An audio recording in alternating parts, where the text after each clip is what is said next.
बार क्या हुआ, साकेत और गोलोक धाम दोनों अगल बगल में ही हैं। साकेत कहो तो देवताओं की अयोध्या, गोलोक धाम कहो तो देवताओं का वृंदावन। श्री यशोदा मैया और श्री कौशल्या मैया दोनों के मन में भाव आयो कि चलो आपस में मिल ली हो जाए, दोनों मिलवे को मन बना में। तो श्री साकेत धाम से राघव जी को गोद में लेकर के कौशल्या मैया गई और श्री गोलोक धाम से लाला कन्हैया को गोद में लेकर के हमारी यशोदा मैया गई। दोनों के चित्त में एक साथ भाव आया मिलने जाएंगे। तभी बीच रास्ते में दोनों मिल गई। बोले अरे बहन मैं तो तुमसे ही मिलवे आ रही। बोले आज मेरे मन में भी भाव उठो कि मैं आपसे मिलवे चलूं, तो मैं गोलोक धाम आ रही। अरे बहन बड़ी पधारी, चलो गोलोक धाम ही चलो। और श्री कौशल्या जी को लेकर के यशोदा मैया गोलोक धाम आ गई। दोनों की गोद में लाला है, यहाँ राघव जी हैं, वहां हमारे ठाकुर जी हैं।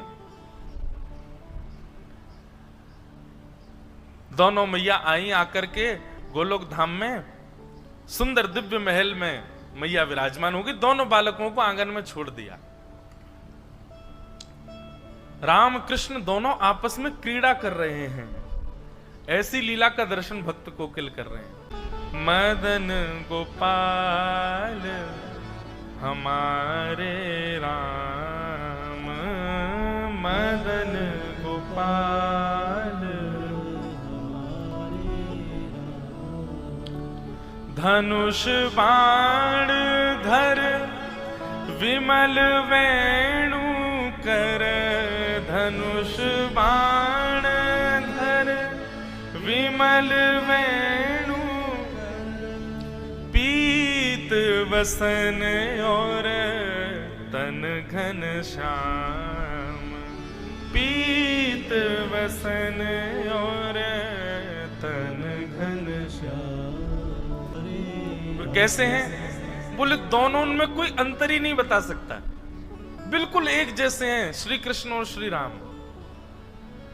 हमारे लाला थोड़े से नेक, बस दोनों में अंतर पहचानना हो तो एक ही तरीका है। बोले क्या? इनके नयन गंभीर हैं, इनके चपल विशेष। बोले जब राम जी को देखोगे ना तो राम जी के नेत्रों में आपको गंभीरता दिखेगी। बस नेत्रों से ही पहचाना जा सकता है, बाकी नाक होठ कान गाल हाथ पैर सबरे गदमदरा से हैं ठाकुर जी। दोनों एक जैसे हैं, बिल्कुल कोई अंतर नहीं बता सकता। बोले अंतर पहचानना हो तो बस दोनों की आंखों में देखो। जिसके नेत्र गंभीर दिख रहे हो, धीर दिख रहे हो, गहरे दिख रहे हो, समझो ये राम जी हैं। और जिसके ऐसे चप्पल चप्पल इधर घूम रहे हैं, इधर घूम रहे हैं, फिर इधर, फिर कभी इधर घूम जाए बंदर की तरह, कभी उधर कूद जाए, बोले ये कन्हैया हैं। दोनों खेल रहे थे।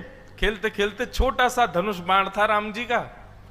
सो हमारे बाल कृष्ण प्रभु ने, अब राम जी तो बेचारे सीधे साधे ठाकुर जी हैं, हमारे ठाकुर जी कभी उनके ऊपर चढ़ जाएं, कभी उनको घोड़ा बना दें, कभी उनकी चोटी पकड़ ले, चल मेरे घोड़े आगे खड़े।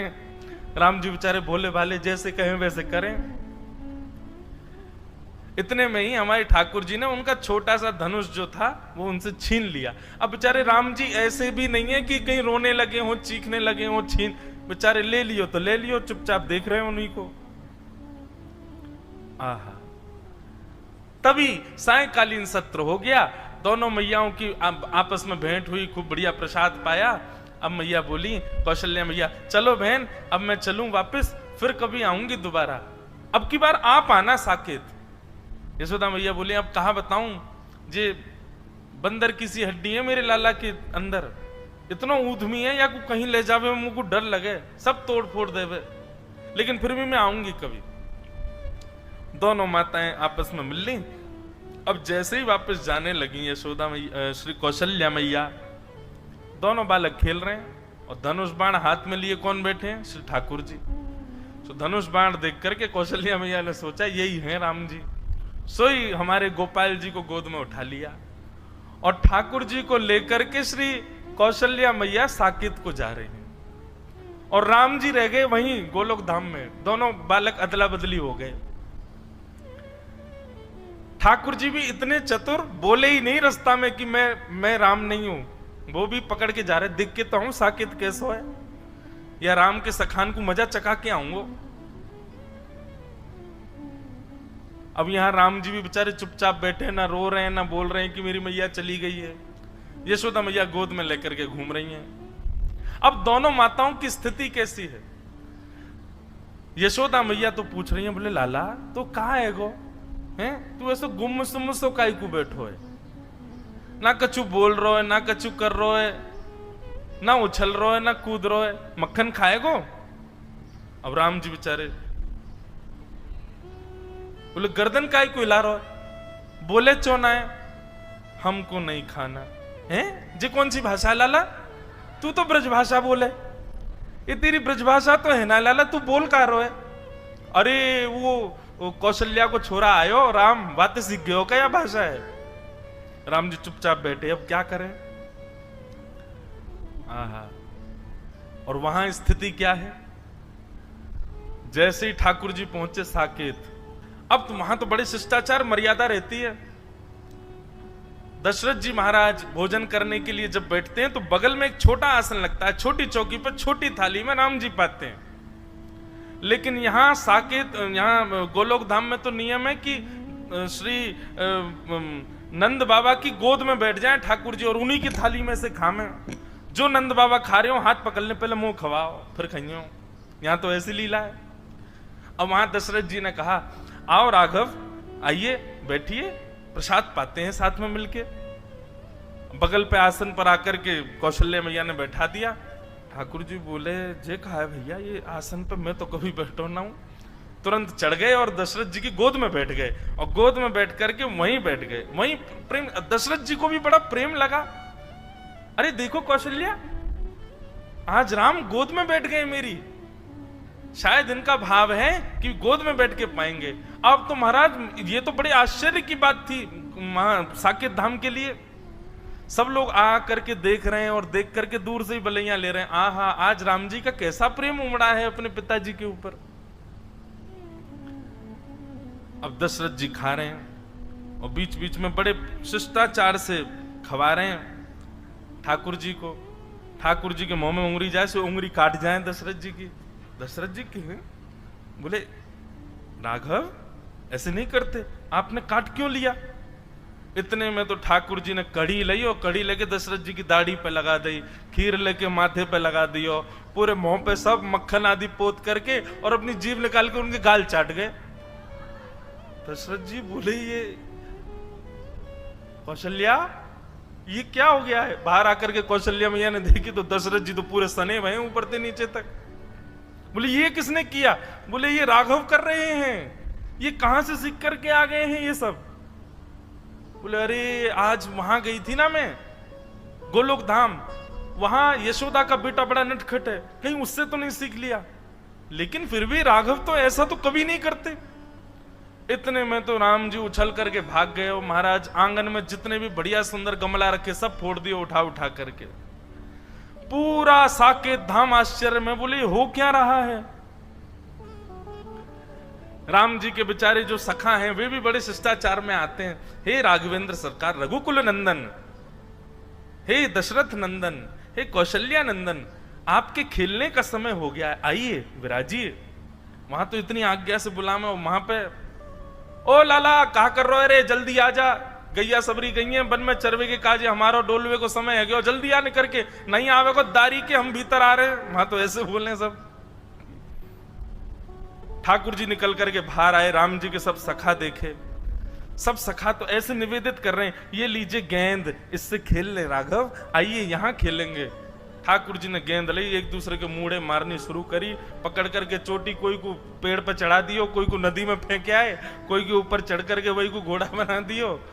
बालक सब रोते रोते कौशल्या मैया के पास गए, बोले आज राम जी को क्या हो गया, बहुत मार रहे हैं हमको। और वहां स्थिति क्या है? नंद बाबा गोद में लेकर के बैठे हैं, राम जी से कह रहे हैं, लाला आज कड़ी मत लगाइयो मेरी दाढ़ी ते और मुंह प्रेम ते पान दियो, नहीं तो देख लूंगा फिर मैं। लेकिन यहाँ तो राम जी बेचारे चुपचाप बैठे हैं, ऊपर गोद में उनसे बैठा ही नहीं जा रहा, कभी बैठे ही नहीं कभी गोद में।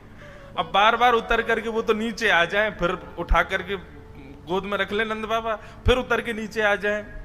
अब अपने हाथ से खिला, में उनको अभ्यास नहीं किसी के हाथ से खाने का, अपने हाथ से खाते हैं, आकर के थाली में से अपने आप तोड़ करके पा रहे हैं। यशोदा,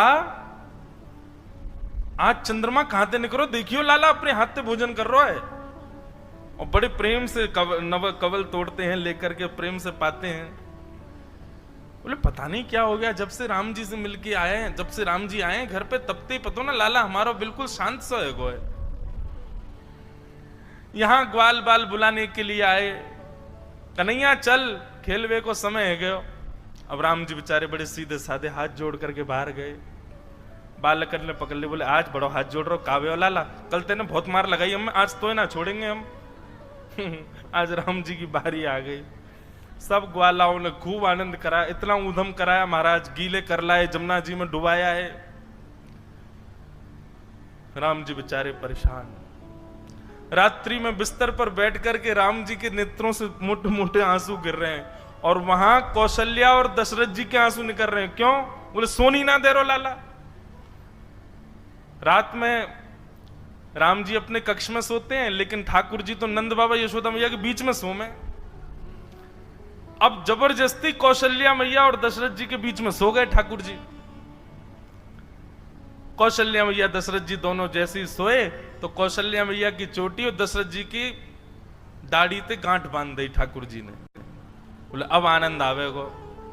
थोड़ी देर में दशरथ जी उठे तो यहाँ कौशल्या जी की चोटी खींचे, दशरथ जी की दाढ़ी खींचे, और ठाकुर जी ताली बजा में आनंद आ गयो, आनंद आ गयो, आनंद आ गयो। कौशल्या मैया भूली, बोले ये राम तो नहीं कर सकता। और तभी बैठा करके दीर्घ गंभीरता से जैसे ही ठाकुर जी के मुख की ओर देखा, तो कभी इधर नेत्र घुमाते हैं, कभी इधर नेत्र घुमाते हैं, कभी नीचे देखते हैं, कभी कहीं देखते हैं। अचानक से कौशल्या मैया ने कह करके पुकारा कृष्ण। जैसे ही कृष्ण कहा, तुरंत ठाकुर जी बोले हाँ मैया। बोले ओहो, ये तो अदला बदली हो गई है। अरे ये हमारे राघव जी नहीं है, ये तो उनके लाला आ गए, ये गोपाल जी आ गए हमारे संग। और वहां दीर्घ गंभीर ठाकुर जी चुपचाप बिस्तर पर बैठे हैं। यशोदा मैया और नंद बाबा दोनों पकड़ पकड़ करके बीच में, सुबह में फिर उठ के चले जाएं, बीच में सोना आता ही नहीं उनको। यहां यशोदा मैया बोली, बोले लाला इतना गंभीर तो कभी ना रहे। जैसे ही नेत्रों में झांक करके देखा तो दीर था, गंभीर था, बिल्कुल एक निष्ठता, मानो जैसे कितनी गहराई हो भीतर। यहां यशोदा मैया ने पुकारा राघव। बोले जी मां। आहा, राघव सुनते यशोदा मैया घबरा गई बेचारी। बोले बालक ने या कितनो गेरो, कितनो पटक दियो बेचारे, कितनो रोयो होगो। अरे हम तो बदल गए, पता ही नहीं चली कि लाला दोनों बदल गए। यहां से पकड़ करके राघव जी को लेकर के मैया गई, वहां से साकेत से ठाकुर जी को लेकर के श्री कौशल्या मैया आई। बीच रास्ते में दोनों का मिलन हो गया, खूब हंसी, दोनों गले से लगा ली। बोले दोनों में पता ही नहीं चली। बोले भैया, यशोदा मैया बोली पकड़ो अपने माटी के मथोना, कछु करे ना धरे, चुपचाप बैठो रहे वे। कौशल्या मैया बोली आप भी पकड़ो अपने बंदर को, ये बैठता ही नहीं है, पूरे साकेत को अधर करके आ गया है। दशरथ जी की सफेद दाढ़ी पीली पड़ गई है, पूरे पे कड़ी लगा दी है। ऐसे आनंद का वो भाव भक्त श्री कोकिल अपने भाव में वर्णित